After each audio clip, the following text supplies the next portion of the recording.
Uh, Good morning, everyone, and hello. My name is Joe Liu. I'm the president and CEO of the Coalition for Clean Air. You'll hear us refer to Coalition for Clean Air as CCA, so that's your first acronym of the day. Thank you for joining me and for our Clean Air Conversations webinar. We're calling this the Untold Story of the Carl Moyer Program. At Coalition for Clean Air, our mission. Oh, someone is that Nicole? You trying to keep up with with the slideshow here? There's not a whole lot of slides, folks, but there are a few. At Coalition for Clean Air, our mission is to protect public health, improve air quality, and prevent climate change. You can find out more about Coalition for Clean Air at ccair.org. We are a nonprofit public interest organization. We depend upon your tax deductible gifts to pursue our mission. So please give at ccair.org or by scanning this QR code, which will give you about 10 seconds to scan. So get your phones out and scan it real quick. And thank you for your support. 2 more seconds for that QR code. Okay, next slide. Today's webinar has been made possible thanks to a generous donation from Cummins, the engine and power technology manufacturer whose mission is making people's lives better by powering a more prosperous world. Thank you to Coalition for Clean Air board member Tom Swenson and Cummins for supporting our event today. Okay, on to our agenda. Here's what to expect this morning. I'll be reviewing a few housekeeping items. Then we're going to move on to the section we're calling An Idea is Born, the part of the Carl Moyer program, which will feature Denny Zane and Stephanie Williams. After that, we'll turn to Tom Swenson and V. John White and their discussion of how the incentive funding program to replace heavy duty engines went from this idea to a law and an agency program. So Denny and Stephanie may be jumping in on that part too, because they got a lot of experience and memories about what happened there. And we'll spend some time talking about who Carl Moyer was and why his role was so important to the creation of the Carl Moyer program. Then, before we get to your questions and comments, I'll take a couple of minutes and summarize some of the key accomplishments of the Carl Moyer program. We'll be answering questions that you post in the chat, at least to the best of our ability and as time allows. We should have time for that. And if you see a question you want answered, click on the thumbs up icon on that one to promote it. And we'll try to get to those, the most promoted questions first. And I expect that many of you may have your own Carl Moyer Carl Moyer story to share. And if you do, just write, I have a story to share in the chat, and we'll try to get to you during the Q&A session. And if not, you can always post, a brief summary of your story into the chat. We're going to conclude by 11:30 a.m. It should go by really fast. This is a really interesting story. As with all things having to do with air quality, the Carl Moyer program can get complicated, and we talk in acronyms because that's what we do in the air quality world. So if we lose you, we don't explain our acronyms and you can't understand what the heck we're saying, please let us know in the chat and we'll try to, answer your questions and make it easy for you to follow along. So now the housekeeping items. Next slide, please. We are recording this event. We will be posting it on YouTube and the Coalition for Clean Air website. So that's the first thing. You should know that there may be members of the media in the audience today, and we ask the reporters not quote anyone without first getting our consent to be quoted, and we thank you for respecting that request. Because it's going on our website, obviously don't say or do anything you don't want the whole world to see. Please keep your mic on mute unless you're one of our speakers. Our staff can mute you if necessary, but it's better if you do it yourself. We use this format where you can actually unmute yourself because it allows us to make the chat available for everyone to send private messages back and forth. So if you see a friend here today, feel free to private message them and catch up on gossip and say hi to your friends. Please don't use the raise hand function. We're not going to be using that. Just pretend it doesn't exist. We'll only be taking questions from the chat. That's it for housekeeping. So we'll get going on the program part of it now. This is a webinar about the history of one of the most effective, we don't need a slide at this point, If you can take the slide down. Anyway, this is a I prefer webinar about. that picture. We'll get to the picture about. This is a webinar about the history of one of the most effective diesel emission reduction policies or programs ever created. It officially started in 1998, but the work started on it years before. That's what you're going to hear about today. So today you'll be hearing about the role of our speakers and what that they played in the creation of the Carl Moyer program. This is less about what our speakers do now and more about what they were doing back in the 90s. So when I introduce them, I'll tell you about what their role was back then. If you're here, you may already know about the Carl Moyer program. I'm not going to go into a lot of detail about it, but suffice it to say that the Carl Moyer program involves awarding incentive funds to reduce air pollution from heavy duty engines. These engines are found in just about anything, including heavy duty trucks, school transit buses, construction, agricultural equipment, harbor craft, locomotives, heavy duty. It's propelled by heavy duty engine or motor. It can get funds through the Car and Moyer program. And we'll go into some of the details about that later. The program also funds now clean technology and charging infrastructure. Um, so far, about $1.5 billion have been allocated in support of the Carl Moyer program, and billions more on similar incentive programs in California and beyond that were made possible by the precedent and the success of the Carl Moyer program.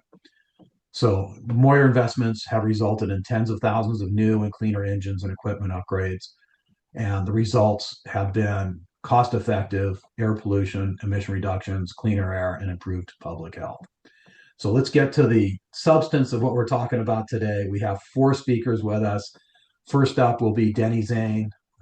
He is the quote unquote semi retired founder of Move LA and the former executive director of Coalition for Clean Air in the 90s when Carl Moyer program got started. And we also have Stephanie Williams, the director of external and government affairs at Emanate Energy. She's a former senior vice president of the California Trucking Association.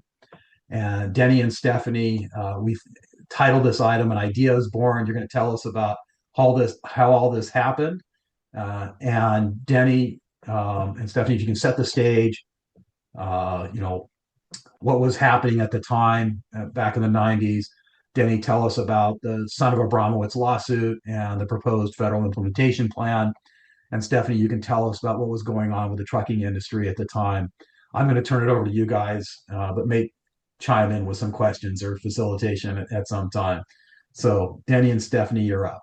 Okay, so I'll start with just what was going on in trucking. So in 91 and 92, CARB started looking at heavy duty vehicles. They hadn't had much in the terms of emission controls. They were looking at NOx, they were looking at PM, and the engine manufacturers wanted to have traps to control PM, and they needed cleaner fuel, and the oil companies and the engine manufacturers were not on the same page. So the trucking industry was going to these hearings, and they were very frustrated at the oil companies and the engine manufacturers because they were facing a state-only mandate and just generally unhappy about it. And then in 1993, when the fuel was implemented, there were some issues with the lubrication, and it just caused.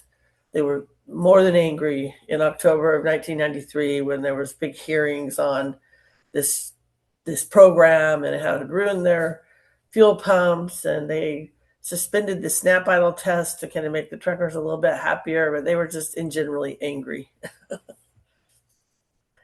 And then we met Denny. Denny jumped in with the FIP, and then Yeah, well, a couple of background things. First, I had been mayor and councilmember in Santa Monica for 12 years up to that point. And after I left office, I was recruited by some friends to be the temporary director of the Coalition for Clean Air as it did a nationwide search. One of the two things that we started first while I was there had to do with diesel technologies and diesel emissions. The first one involves Antonio Villaraigosa because LA Metro had an experiment with methanol buses that failed, and they were going to go back to diesel, except a lot of activists were trying to urge them to go to natural gas instead. Um, I picked up that ball and started testifying at committees. And on one of the committees was Antonio Villaraigosa, who picked up the ball to lead it and convinced his committee and Metro, yes, indeed, Metro should change to natural gas buses. The reason this is important is because it sets the stage for the legislation. Antonio goes to the legislature, elected to the assembly, and because of turnover, becomes the Speaker of the Assembly very quickly. And he ends up being the legislative leader about this whole objective. The second thing that happened while I was in the early days at the Coalition for Clean Air is something called the FIP. I had no idea what a FIP was. Everybody joked about what's a FIP. It's a federal implementation plan. It was the product of a United States Supreme Court decision in the case of Mark Abramowitz versus Dirty Air, I guess, versus EPA. And Mark is Abramowitz versus EPA. Yeah. Mark Abramowitz is everybody's hero in clean air. And it truly is true. And in this ruling, the court said that U.S. EPA must create a federal implementation plan to clean up the federal sources that we in California did not have authority for. And that included anything that was involved with out of interstate commerce or international commerce, like long haul trucking and shipping and the like. That became a huge uproar because what the hell was EPA going to do? The ports were worried. The airports were worried. The mayor was worried. Everybody was worried. They were freaking out about what the outcome of this was going to be. And this was all happening at just this moment when Bill Clinton was becoming president of the United States and appointing our dear friend Mary Nichols to be the head of air and radiation. So in the oddest sort of way, the plaintiffs, us, Coalition for Clean Air, and the people being sued, the federal government, were friends, no longer adversaries, trying to figure out how we do this well, how we make this happen. And SCAG leader Mark Pisano said, "Well, Denny, you better convene some working groups." So I started to convene some working groups, one of which was the ports, the airports, and the trucking. At one of these trucking meetings, dialogue meetings, there's a woman who is going bananas at the meeting. I'm convening the meeting. She is going bananas. She's got apparently members all around her, and she is very annoyed that we environmentalists are going to try to force mom and pop truckers to adopt technologies that are falling apart around the country. And so I'm going, well, after the meeting, I walk up to her and I said, "Well, who are you?" And she says, "I'm Stephanie Williams from the California Trucking Association." And I said, "Well, let's go get a drink." It really was quite that simple. And we did. And frankly, we found that we could have a dialogue. We became kind of friends. And I understood what her I think the key question here, concerns were. Danny, is how many drinks did you have? It was Kettle Well, One, and I think it was probably half a dozen. so the interesting part was we were upset with lots of people. We were upset with the engine manufacturers because they weren't sticking up. They were okay with the new engine standards somewhat. We were upset with the oil companies because they were trying to leverage themselves. Some of our members had actually been trying natural gas and had been in legislative talks with it was UPS, Ryder, Truck Leasing, and Ace Hardware, and they were wanting to try out natural gas to pit the oil companies against some competition to use natural gas trucks. So we were already having these conversations at the association, at the Environmental Policy Committee, and trying to find ways to create competition amongst fuels. Yeah. And so there was at least some glimmer of commonality there. I was very sympathetic with the concern that the real sources of all the emissions were the international and national trucking, but the people bearing the worst of the burden were going to be the small fries. And so figuring out a strategy that avoided that became our common mission. Mhm. And in the course of these dialogue groups, I think we began to find that kind of common ground. Um, and finding funding for incentives to replace regulation really was the purpose then that we had together, Stephanie and I. And we brought together a bill that at first was carried by John Burton, but John didn't show up for the hearings, and so the bill failed. So we had one whole legislative session where nothing quite happened. But there was this guy in the background, I would characterize him as the unheralded hero of the whole thing, V. John White. Hey, Well, I'm John, I hoping see you there. did V John actually make it onto our okay, V John is here, and we're going to get to Okay. him in just a few minutes. But Stephanie, can you tell us how surprised you were, or whether you were surprised that Denny was actually willing to Well, agree with you on how to get to what needed to be done? we were. It wasn't that easy. Yeah, yes, we had drinks and our barriers were down, but there were steps. First, we held the meetings at our office and invited the environmentalists in with the truckers. So they were all happening in West Sacramento at our headquarters. Yeah, and that included Union of Concerned Scientists, Right, all of it, NRDC, Sierra everybody. Club, and other groups that I invited to participate in these meetings. And I already had a relationship with John White because he was the Sierra Club. So we were already kind of friends and I trusted him. Denny was the new person in town, right? And then the environmental groups, the truckers just thought they were completely off their bonkers, you know. I mean, it's just one stop, two stop. You stop a truck once when you get into the California and you leave. It was just nothing. So we sat down and started explaining to them how trucks work, regional versus local versus interstate. And the environmentalists were learning about our operations. They were sharing with us about these harmful impacts in California's air quality and how the law requires it to be reduced. And we were such a big share, so we're all kind of learning. Oh, okay, you're not just mean or punitive. This is actually something we have to work on. Yeah, and of course the backdrop is in the federal in Washington now is Mary Nichols and Bill Clinton are now the agency to try to work with. Yeah, Right, and But Felicia Marcus is at Region 9, which the right. proposed FIP came out of. right, Yeah. and so now John was somewhere in the background, and I think I knew John a bit. Um, but my impression of this was that John was watching this initial legislative process and he was aware of its importance because diesel emissions were really becoming increasingly the dominant source of air pollution. And I might add a dominant source of climate change emissions as well. And so, John, I'm sort of wondering, how did you actually get into this? Because you were the one, John, who brought Via Rugosa to the table Well, to let me author. transition us to the next segment and introduce V. John and Tom Swenson. Because this next segment we call Making It Happen from Idea to Implementation. And we've got some time to discuss this too.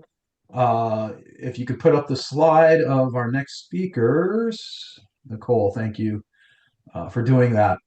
And so thanks to Denny and Stephanie and whatever they were drinking, an idea was born. That idea had to be turned into a program, which is where our next two speakers come in. Tom Swenson is director of global affairs at Cummins and director of global regulatory affairs at Cummins. And in the 1990s, he was the program manager for the vehicle and technology group at the Sacramento Metropolitan Air Quality Management District. And V. John White is the recently retired former executive director of the Center for Energy Efficiency and Renewable Technology. Back in the 90s, he was representing Sierra Club. So, V. John, why don't you start us off and talk about how the pieces came together? And I know that Denny and Stephanie have experience in this and stories about this too, so they'll be jumping in. And after that, how this legislation got together and got passed, and all of that, and what you had to do to make that happen. But after that, Tom can tell us about what he did at Sacramento Metropolitan AQMD and the first recipient of a Moyer style incentive grant, and how that story of how we went from an idea to implementation. So I'll turn it over to you guys.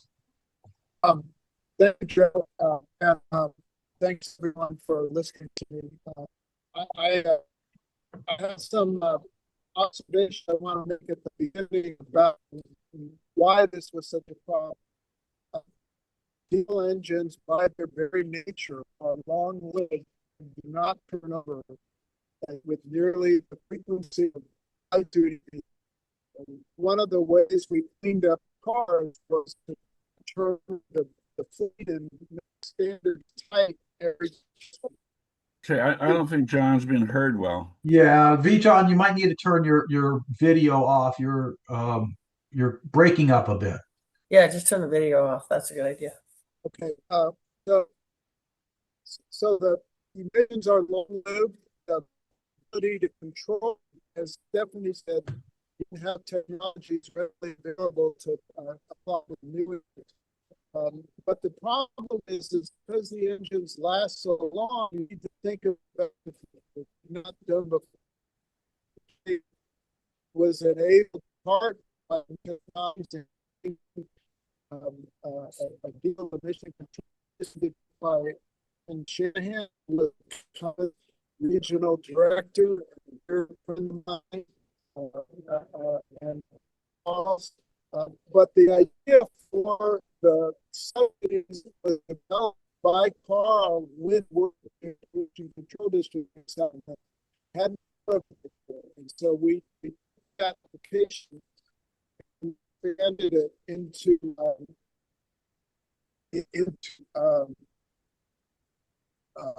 the program. I'm sorry that my son is in a semi-public place, so I'll try to speak up. I think the other thing that's significant is the time that we had with Gabriel. He had been, Denny said, on the board of the Metropolitan Transit Agency appointed by he had already a background in emission reductions and the need for alternatives. When he became Speaker of these, he carried a bill that would have required the companies to pay mitigation costs for all costs. There's a majority vote bill, and then later being a 2/3 vote, so it didn't matter. So we had the legislation and we developed it.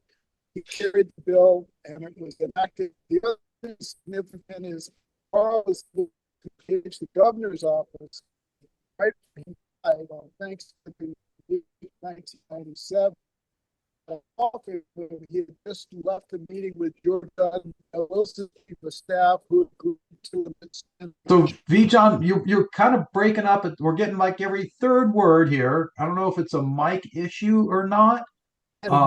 We can maybe summarize a little bit of what we heard here, but it's a little bit hard to hear you.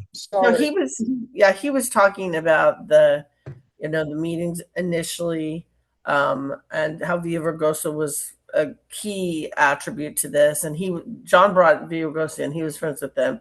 And also the meeting in the governor's office between, it was George Dunn, and George Dunn was willing to make, this happen. So a lot of the stars aligned together, and John was, because he was a lobbyist working in Sacramento, he had these contacts that trade associations, I didn't have, Denny didn't have, was able to kind of put this all, wrap it up into a really nice bow.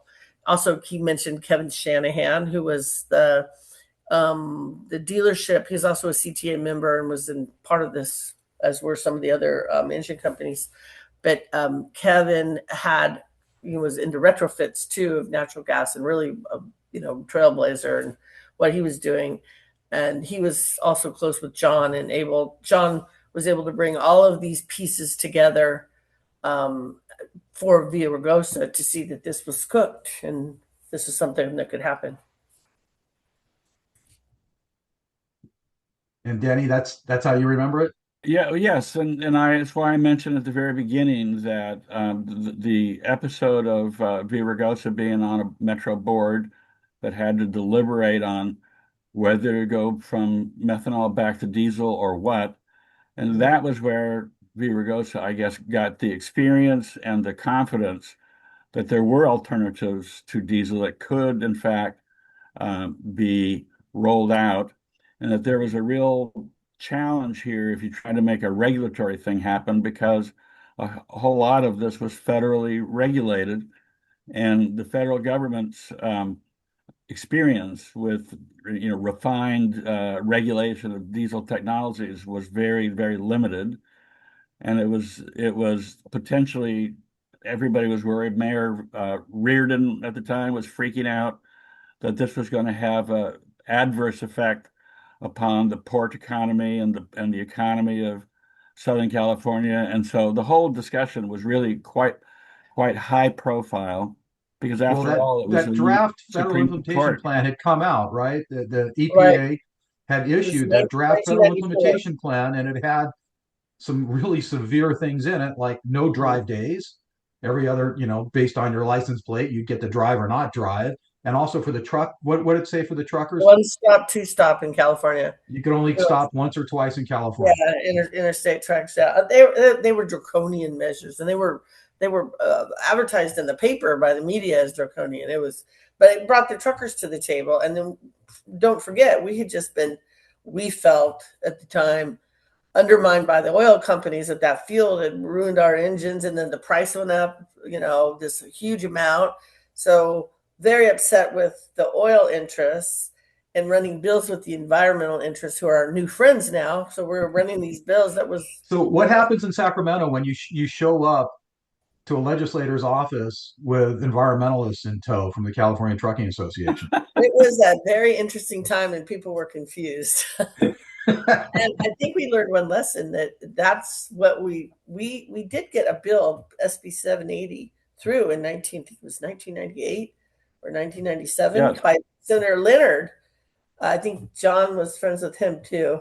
I'm pretty sure but anyways, it was UPS was pushing it hard, and it got through a committee and went to appropriations. And that's when we caught WISPA by surprise. And all of a sudden, everything, people Yeah, started thinking this was real.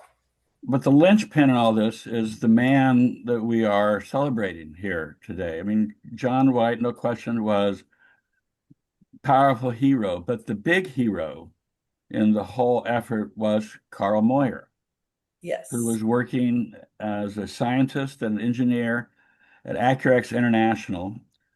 And they had a contract with one of these parties involved, right? Either EPA or US, Cal No, I think it was EPA, Sacramento Sacramento Metropolitan. Air District. Yeah. Yeah, it was Sacramento the Air District.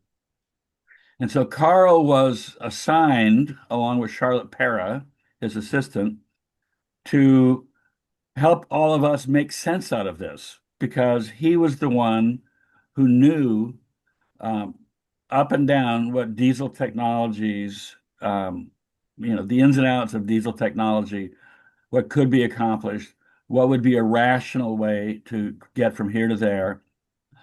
And how much it would And cost, so right? Carl, Yeah. I mean, Right. Carl and how much started it cost meeting. was important. Mhm. I'm sorry. How much it cost was important. That's right. Right. So Carl was the guy with the brain power to know what really could be made to happen. But in addition, Carl was a beautiful man. I always thought of Carl as the sort of short-haired Willie Nelson, because he had this bearded look and kind of countrified uh, and wrinkly little face with a beard, all and talked with a twang and sounded like he belonged more in a rodeo than in a a scientific discussion. But Okay, you're getting a he little was ahead of us because we're amazing. going to talk about Carl in a couple of minutes. Okay. But he was instrumental, though, because Yeah. we were telling him the operational barriers to doing these things. It's very Mhm. similar to what the truckers are doing today with electric vehicles. There were operational, barriers to this: the fueling on site, the load, pay, too Well, heavy. and the first round of natural gas engines were only 9-liter engines, right? Right, So we exactly. needed So he bigger was ones. taking all of that data and putting it together, and we said we would we would use orange juice if it cost the same as diesel. We didn't care what we put in the truck. We just needed the truck to run and cost the same as the competitors.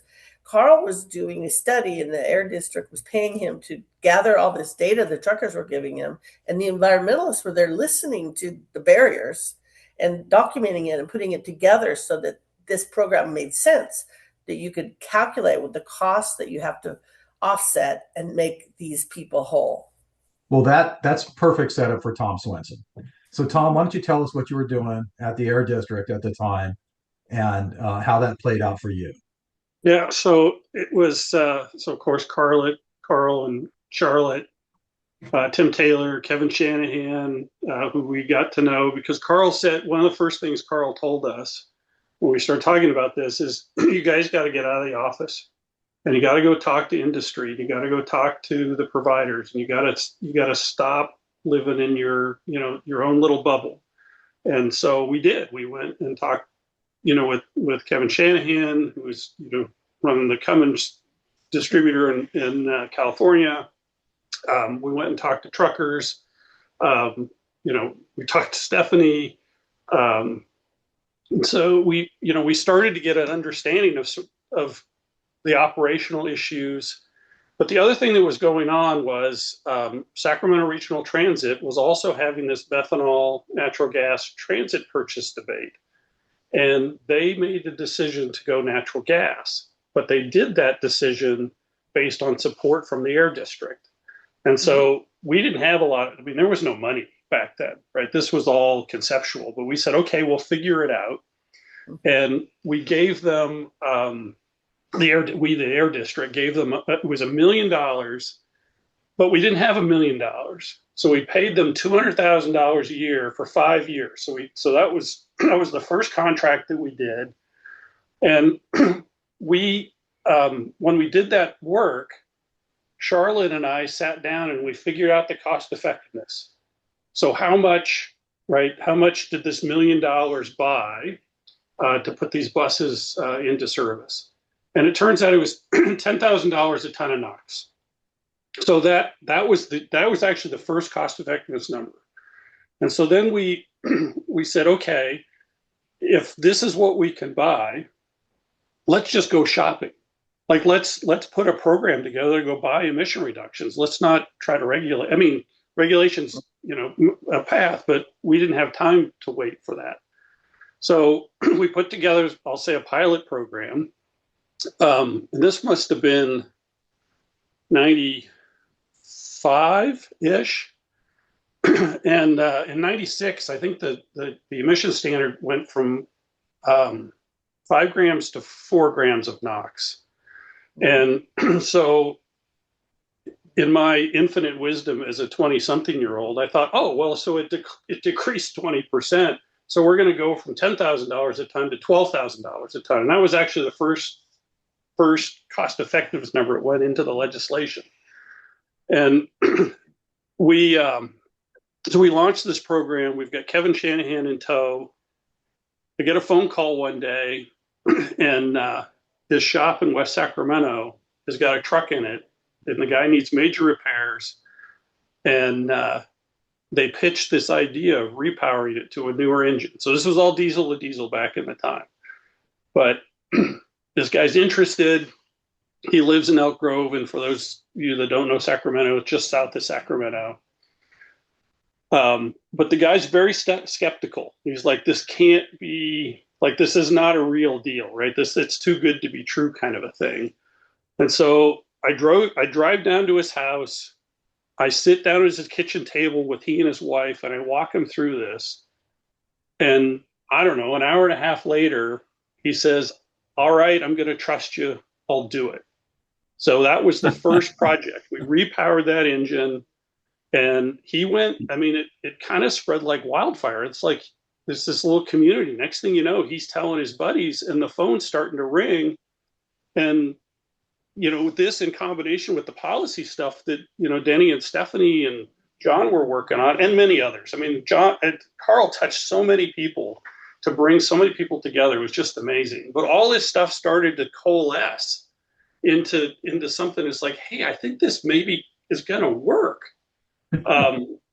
and right, and but we didn't have any money, so that probably leads into sort of the the next piece about remembering kind of what Carl was doing, and but that was kind of what launched the whole thing. And now, what, Joe, you said, billions of dollars later, here we are. Which I guess it's a little bit of strategic thinking and a lot of dumb luck.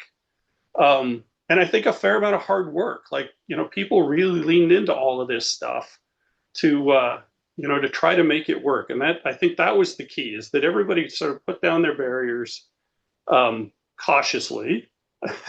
And then, we all just kind of leaned in and said, I think we can make this thing work. And sure enough, it did. 25 years later. 28, but yes. 28, yeah. Um, We're still here. We're still here. I think V. John got off and never got back in, right? V. John, are you still with us or not with us? I told him to go in on his phone. And try again, but he's not with us. Denny, you want to talk a little bit more about V. John's role in all this? Yeah, well, John was the lobbyist in Sacramento who had the ear of V. Ragosa, had the ear of Jim Brulte, who was the Republican Senate Minority Leader. And then, of course, V. Ragosa had his successful experience down at Metro in LA. And so there was a receptivity, I think. And I think Antonio was somebody who a key part of his method of operation was building common ground. So he was able to get a partnership going with Brulte on this legislation, which would be to provide the money needed to provide grants to applicants, trucking industry applicants, to have to develop and test new technologies and new strategies, heading toward what Carl called the 2-gram solution. Our goal was to get the emissions for a heavy duty truck down to 2 grams per brake horsepower hour. And I must tell you, I have no idea what brake horsepower hour means to this day. But it was a standard of judgment. I'm just an activist, right? At the time. And we're bringing the environmental groups together. Stephanie is bringing the trucking groups together. And we have dinner together one night. Stephanie, do you remember where we were with Antonio and Brulte, and John had convened this dinner, and we all got together over dinner, said, okay, we're going to do this. Aeoli's, was it Aeoli's? I think it was Aeoli's. Okay. And so a bill was produced that would carry the program, and Carl was the guy, the expert, I guess is the right word, right, that everybody trusted because right, he was an expert, but also because he was such a good guy. I remember he and I in Charlotte would spend evenings in the bar at the what is it, the Delta Queen on the Sacramento River, which is where I always stayed when I went there. And we would talk into the night about what an extraordinary thing it would be if we, in fact, could solve the problem of diesel trucking, because it was such an enormous part of our emissions. And Carl was very aspirational, saw that it could work, convinced all of us that we were not just, smoking something funny, and put in the time and the energy to help the legislative leadership build their confidence in him. He became, I think, the go-to expert for the entire, regulatory and legislative milieu about diesel technologies and what was possible, what we could do. And his goal really was to transition away from diesel step by step by step with this grant program. And I think the truckers were interested in the competition between gas and diesel so that they could control their costs and not be beholden to the oil company prices in California that were higher than their competitors and out of state.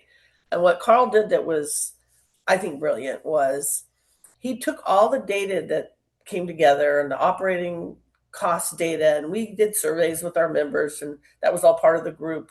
We would gather the data, give it to Carl, and he would created this model of what the incremental costs were needed to make it equal. So if you get this much for a truck engine, then you would offset the cost of diesel.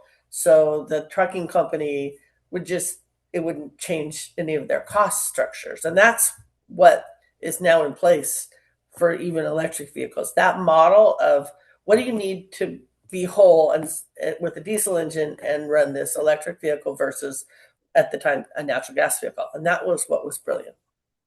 And so your trucking association members, they felt comfortable talking to Carl about this stuff and giving him the data, and that he wasn't going to screw them over. Right. Yeah, we didn't even sign confidentiality. I mean, we were doing the surveys, bringing the data to him, and then we'd bring different people in from the environmental policy committee to explain, like, no, because I need to be able to do this, this, and this, and the operational part of it had to be included. And you see that today when you look at the electric vehicle dialogue going on with the truckers. There's big stuff that needs to be addressed. Carl's not here.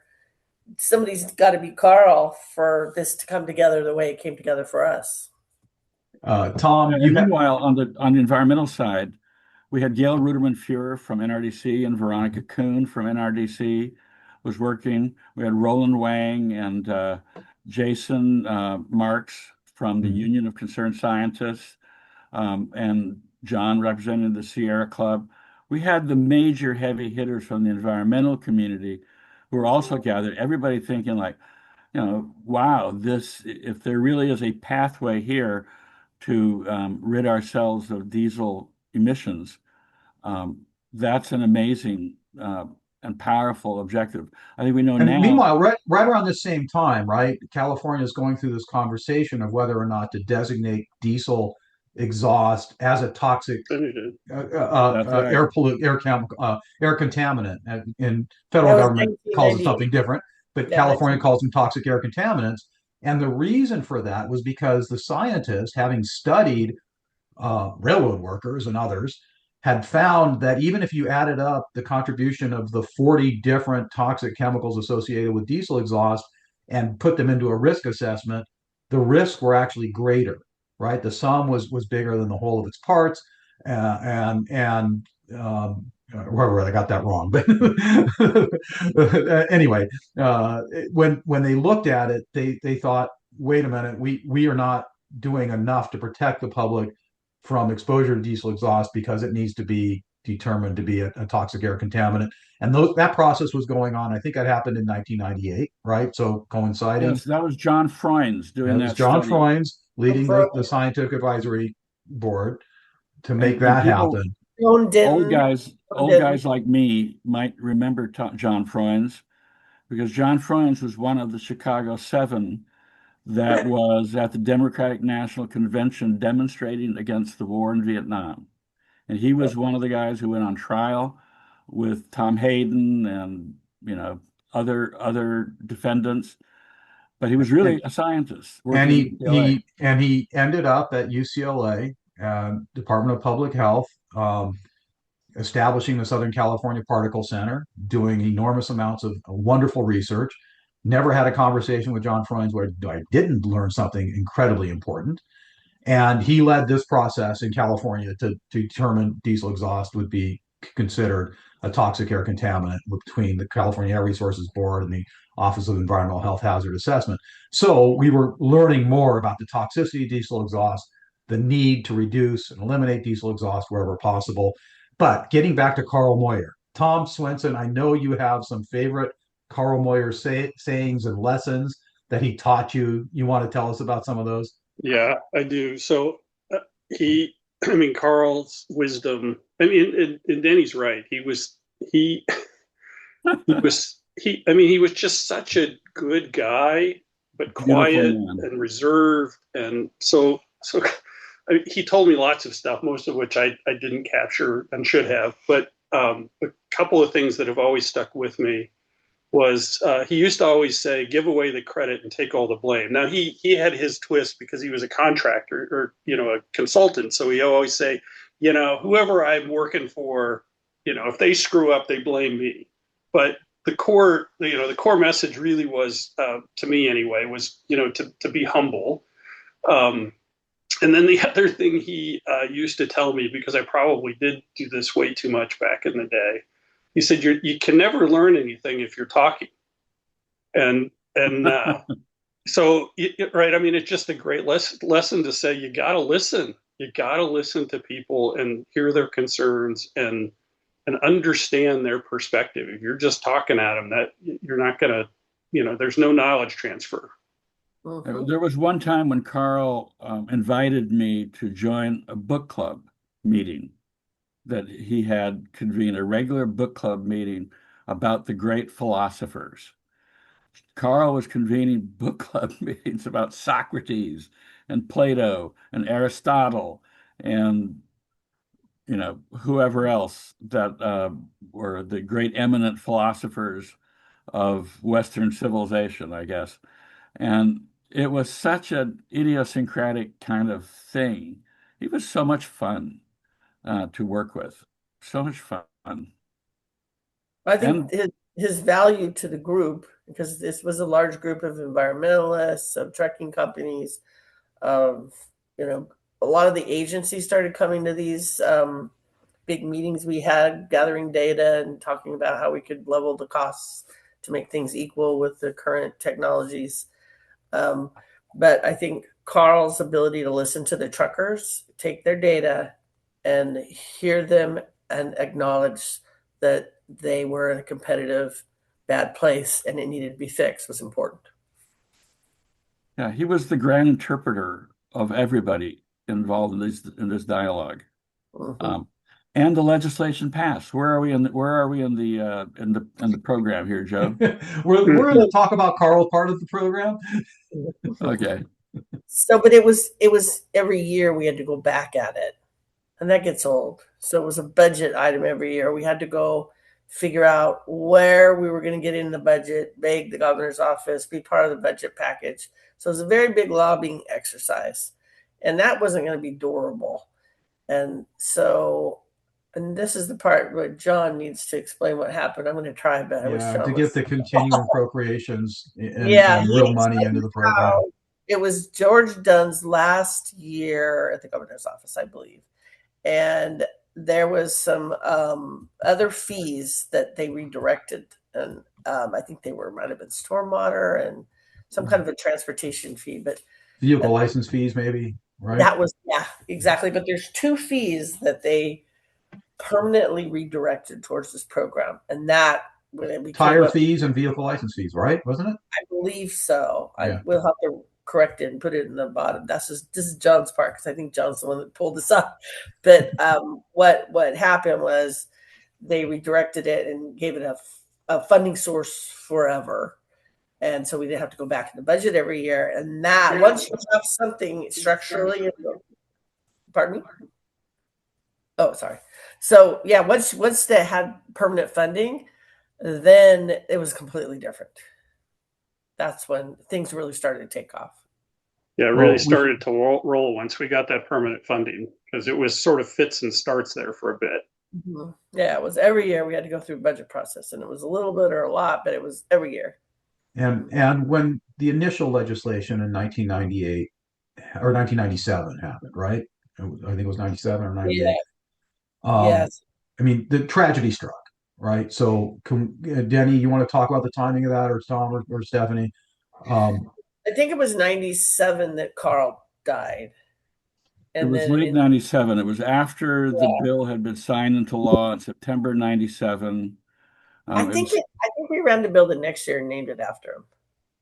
Well, it was scheduled to become effective in January 1, I think 98. 98. So, and between September 97 and January 98, that period after signed and before it becomes effective, that's when Carl died while skiing.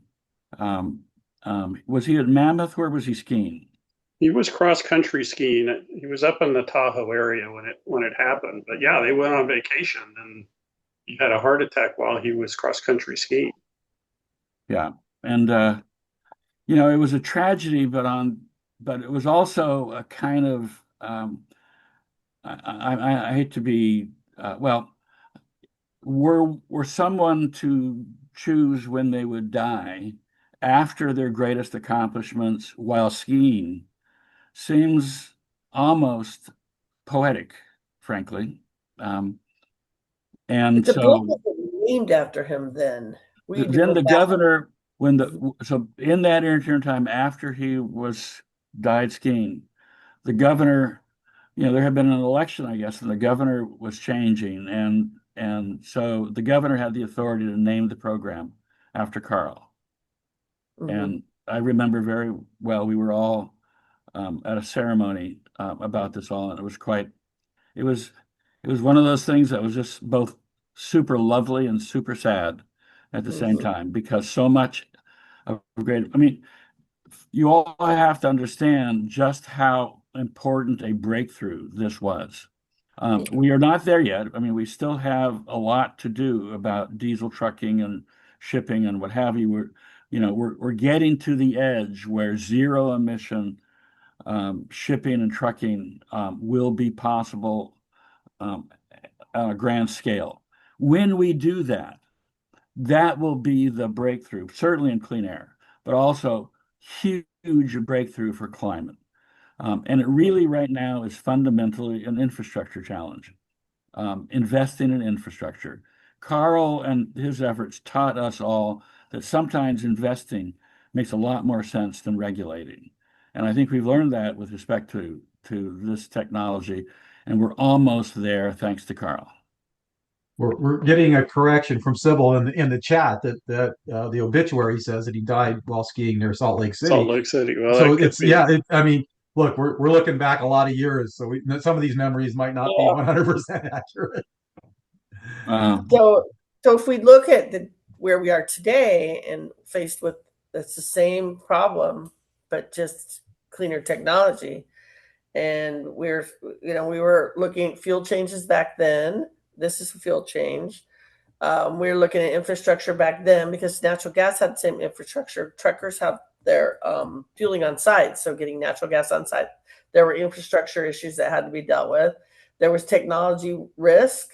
There were capital costs. There were small operator impacts and industry pushback. And so those are the things that need to be dealt with today. Well, it's funny that you should mention this, Stephanie, because you should let everybody know where you work now and what you're doing. Okay, full circle. So I went from CTA to then being I worked for ConocoPhillips and Phillips 66 in California, and I decided, I need to be on the green side. So I went into renewable energy, and I this is not convinced her. yeah, renewable energy. Moved out of Sacramento, moved down to San Diego for Intergex Renewables.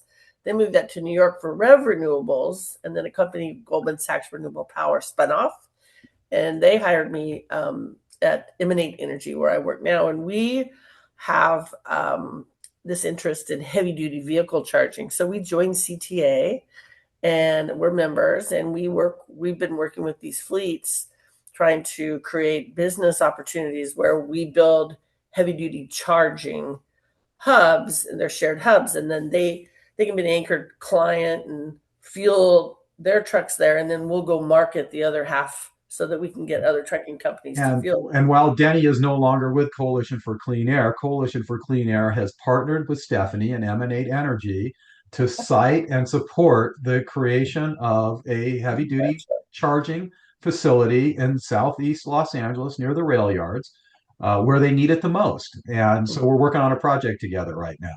Right. Yep. That's So right. And I'm we fuel. and I moved on from, after a number of years to create in Los Angeles, Move LA. And to the lesson we learned, of course, from the Carl Moyer program was how investments were such an important part of moving progress forward in clean air and climate change. And how have you done with that, Danny?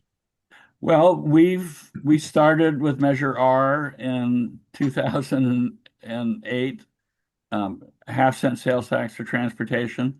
Guess what? Who is the mayor of Los Angeles when that starts? Antonio Villaraigosa. We're back together again, starting Measure R, and Antonio, you know, carried the inside game, and I was building the coalition for the outside game, so that we could have a winning measure.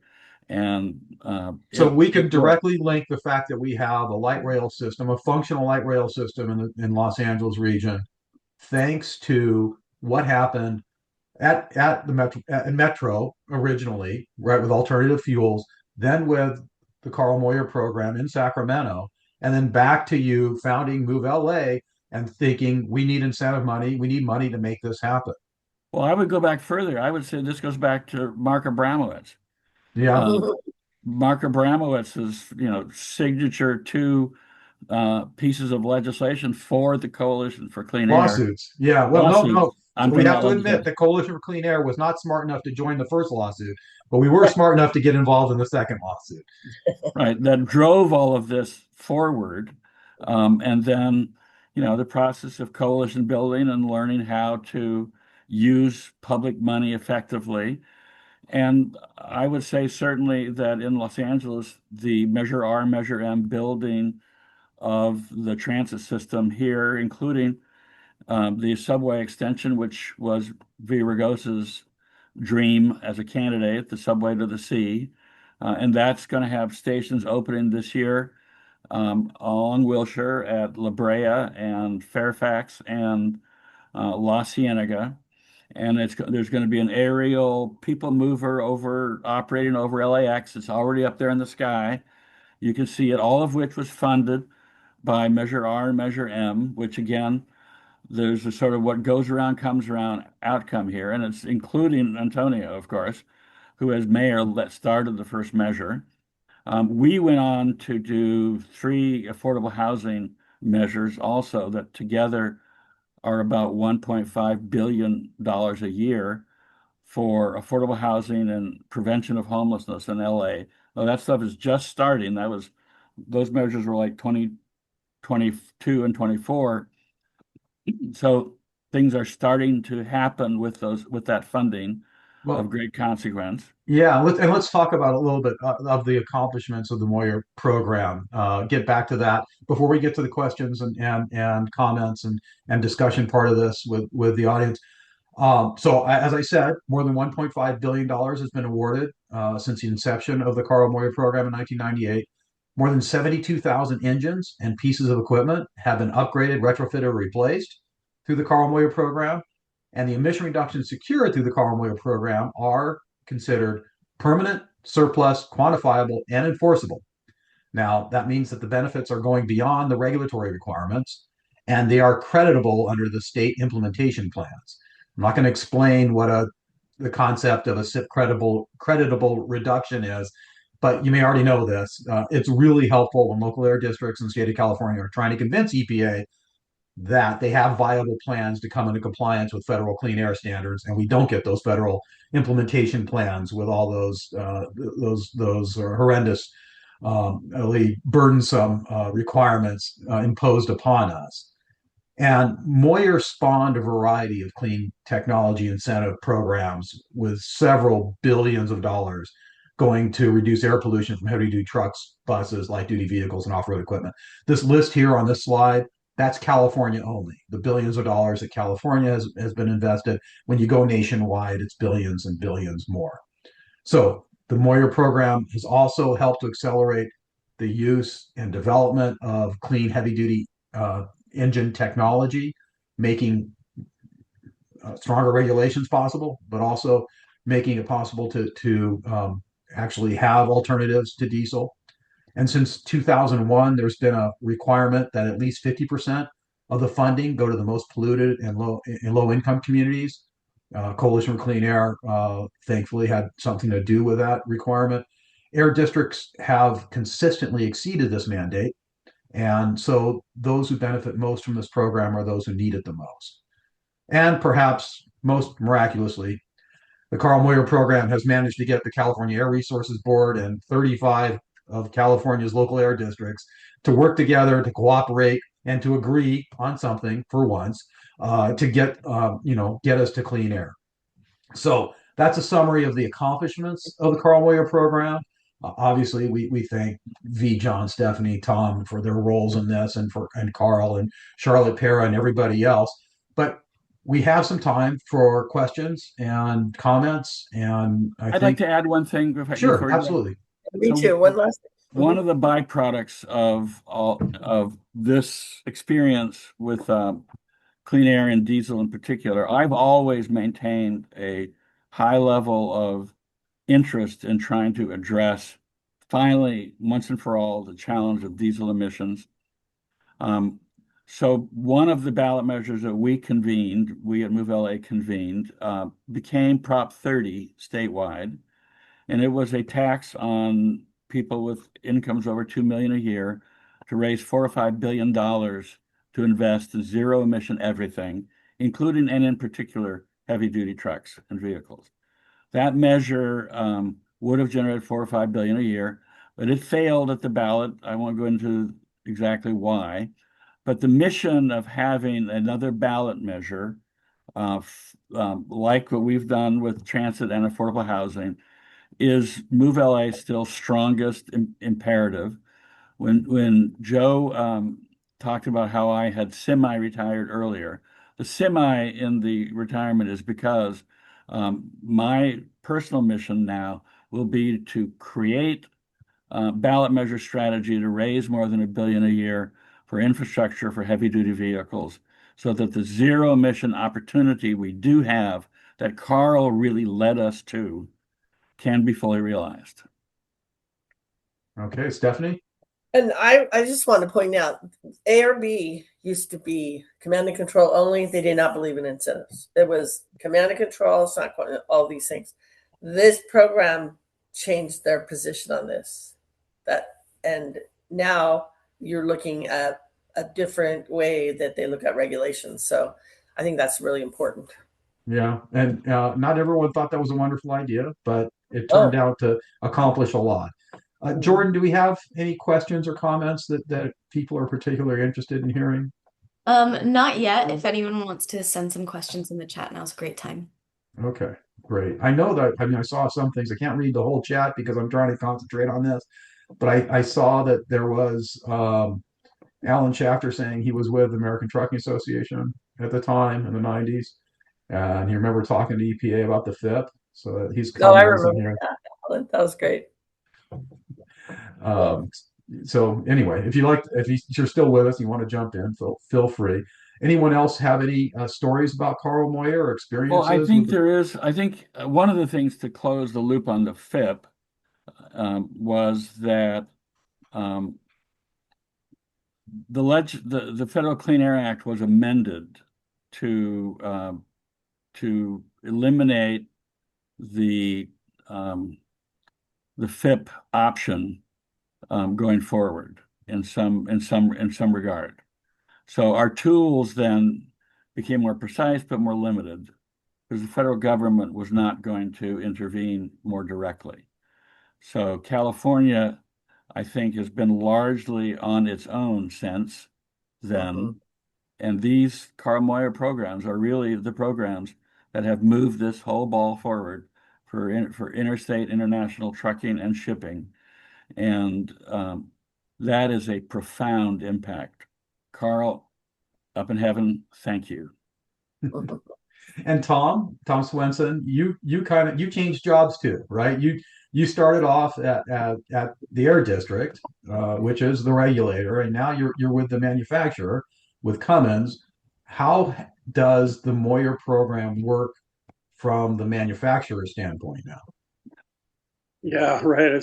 So, yeah, when I left the air district, um, that would have been 2003. I actually went. I mean, this all ties back to Carl, right? Because I went to work for Kevin Shanahan at Cummins, is the distributor, because Carl, right? Carl, that's how I met Kevin. and so I formed this relationship, and being from I mean, at the time it was, small, it's still a pretty small air district. It was, I'll say, career limiting, right? There just wasn't a lot of places to grow. And so Kevin says, well, come work for me. I've got this startup doing diesel retrofits. So we were putting diesel particulate filters on trucks that were never designed to do those.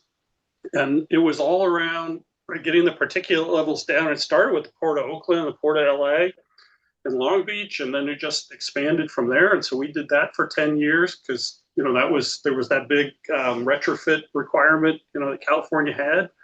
Yeah.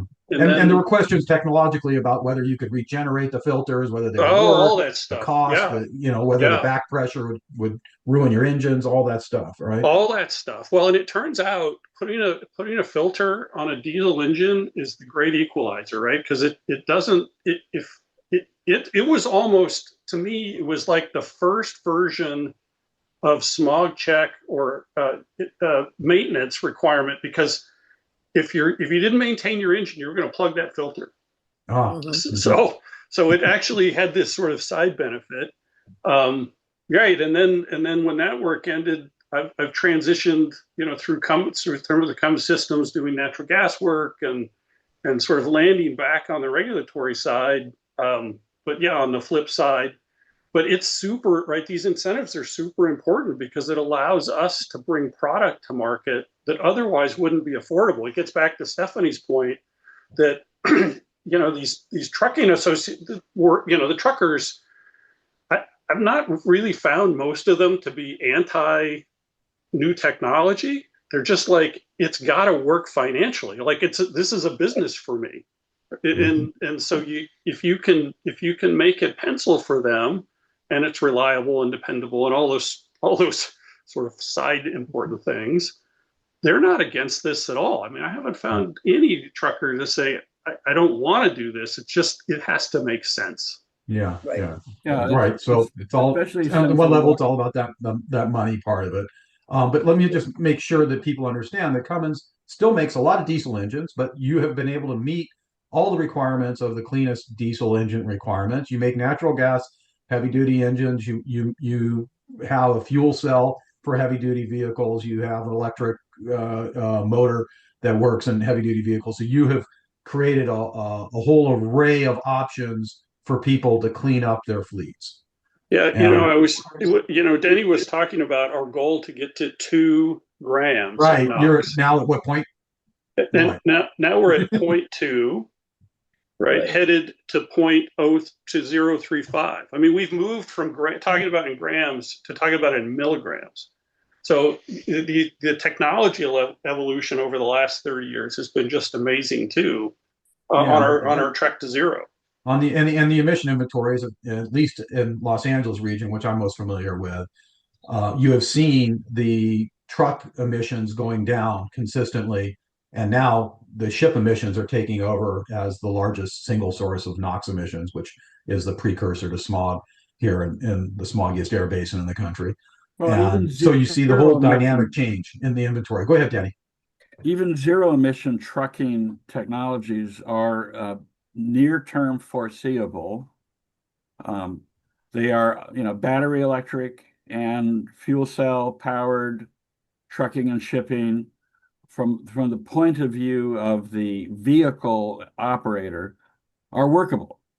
Mhm. The big limiting factor is the availability of the infrastructure, of the charging infrastructure, in the case of fuel cells, of the electrolytic hydrogen production, both of which need power.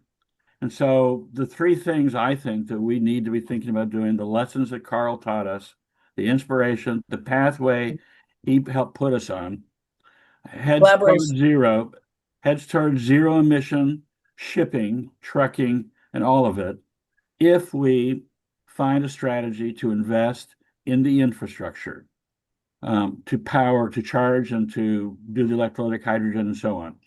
Now, an interesting thing that has occurred is that this has attracted the interest and commitment of the building trades and the labor movement. for environmentalists, the idea 10 years ago, 20 years ago, that you'd ever have a collaboration with the building trades, that just seemed so implausible. They were so, we thought, wedded to the industry. Now they are our biggest champions because they say, oh, this is infrastructure. This is build, build, build. We Yeah. can do that. Our members can have jobs doing that. Let's go do that together. And so, in all of our ballot measure work, whether it was transit or affordable housing measures, and now as we try to move into clean air and climate health infrastructure, our partner, oddly, is the building trades in the labor movement. What we now need is to find environmental partners who can help scale the resources for campaigns like the ones we've done in Los Angeles. And that's what my semi-retirement hunt will be. I've got building trades. We know we've got the technology. We've got the legal standing to do the right kind of ballot measures. And if we can find the right sort of environmental partners with resources to match that of the building trades, we can really, really solve the problem of air pollution and, I think, climate change. So, Denny, you always have the biggest of plans, and I guess this is one of my questions about the history of the Carl Moyer program. Was it actually a master plan, or was it just a unique and fortunate turn of events? What do you think? Unique and fortunate turn of events. There was a I lot think of it's a lot like basketball, you know? It's like you have the skills, you have the training, you have the goals and intentions, but it all kind of happens in a great buzz. And if you're successful, if the right team is together, you can win. And we had the right team then, and I think we can have it again. Okay. You know, So I have Yeah. another a little input from John White, who couldn't get back in. But the primary funding sources were when Arnold came in as the new governor. So I was mistaken. Arnold Schwarzenegger came in. He gave the vehicle emission related fees, a portion of the smog check and motor vehicle fees collected by the state, the tire fees, and then there's also every year there's a state appropriation, but it has basic funding from the tire fees and the vehicle emission related fees in the budget through the state air pollution control fund. Great. Isn't there also funding from cap and trade? That's for HVIP, I think. I'm That's not sure. HVIP. Yeah. Yeah. Yeah, there's a lot of tentacles to all of this. But Joe, Yeah. to your question about master plan, I don't think there was a master plan. We were just trying to figure things out and stumbled right into something that worked a little bit. But one of the things Kevin Shanahan used to tell me all the time was luck seems to follow those that work hard. And so I think there was a fair amount of luck, but it was because we were all working hard toward the same goal. I think that was the key. Stephanie, you had said collaboration, right? Collaboration. And that was the key, right? It was that trust that Carl was able to build among all these people that hated each other. Yeah. They just hated, right? We all hated each other. We got to say that the Stephanie in the environmental world, everyone feared and loathed you until they got to know you, right? Paul would always tell me you get a lot more with honey than you do with vinegar. Well, yeah, well, and you get a lot more with a couple of drinks than you do with just arguing at a work group meeting. So it wasn't until we brought the trucking companies in, because we're paid guns to lobby on their behalf, and we don't want to get crosswise with our members, right? In those kinds of situations, when the trucking companies were there providing data and saying, "Yeah, I'm okay with doing this," I find that when they're there, it gives the association staff cover too. Yeah, so you can be more agreeable. Right, to be more agreeable. Well, to give information, for us to do surveys and give them to Carl that's a big thing. Okay, I was anticipating a bunch of questions from the audience. We didn't get them, so we can actually wrap up a little bit early. Do you guys have any closing comments you'd like to make before we go into the end of this? I would like to say that I regret that John White is not here at the moment, because John White brought Carl, in effect, brought Antonio, I mean, Steffi and I found each other in the distillery, I guess, drinking Kettle Yes. One, right? I was And drinking wine. I do not drink Kettle One. and but John, John was the environmental mainstay in the Capitol in those days. Yeah. And he is the guy who sort of convened the legislative leadership and the rest of us together that made Carl's magic possible. He made a transaction. He made it transactional. We had ideas and hopes. He knew how to work the process. We didn't have those skill sets that we needed John to make the transaction. And Carl, we needed Carl for the science and the engineering about what really could work. So I just like to say that V. John White, his name is all over this as well. Yeah, he is. I mean, he's the one that took it from the initial stage when he saw us all together, like the Enviros and the truckers. He's like, oh, he had that look like, okay, this is something. And then he took it and made it the next step. Thank you. Okay, Tom, do you have anything else you'd like to say before we wrap up? Boy, it's just as I was reflecting on all this, if I could have the quarter of the legacy that Carl has, boy, that would just thrill me to death. I mean, he touched so many people in so many different ways. I mean, from philosophy, right? What Denny was talking about. He was also an avid baseball fan. I mean, he knew baseball stats and all that. It's like I used to just like he'd be telling these stories. I'm like, dude, do you ever sleep? I mean, he just was like into everything and just a really cool guy. Well, who also needs to be mentioned here is Charlotte Para.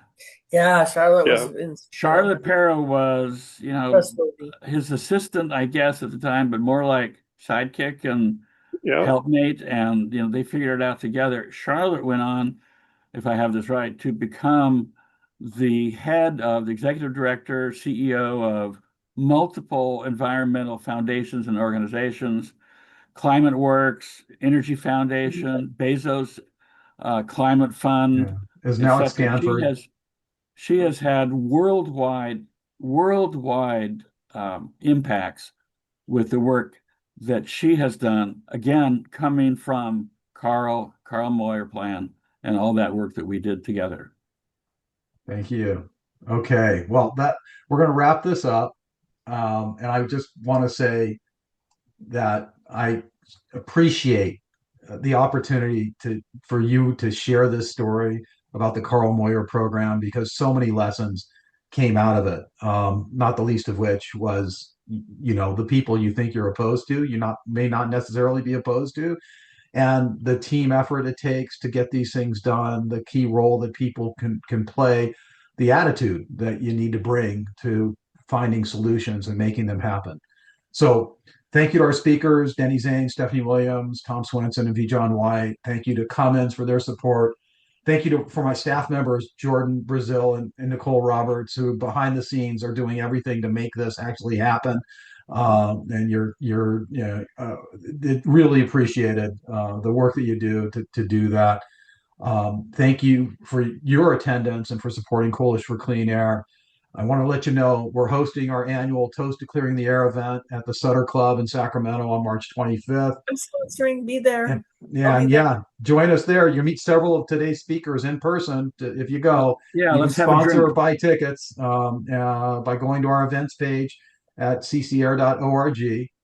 I think we're going to wrap up with the important wisdom that we learned today. That's really important to go out and share a drink with your friends and the people you think aren't your friends just because they might be your friends. And I want everyone to stay safe and have a good day. And thank you so much for everything you've done for clean air. Every breath you take be a breath of clean air. Thank you. Thank you, Joe. Joe. Thank you, Coalition for Clean Air. Thank you, Danny.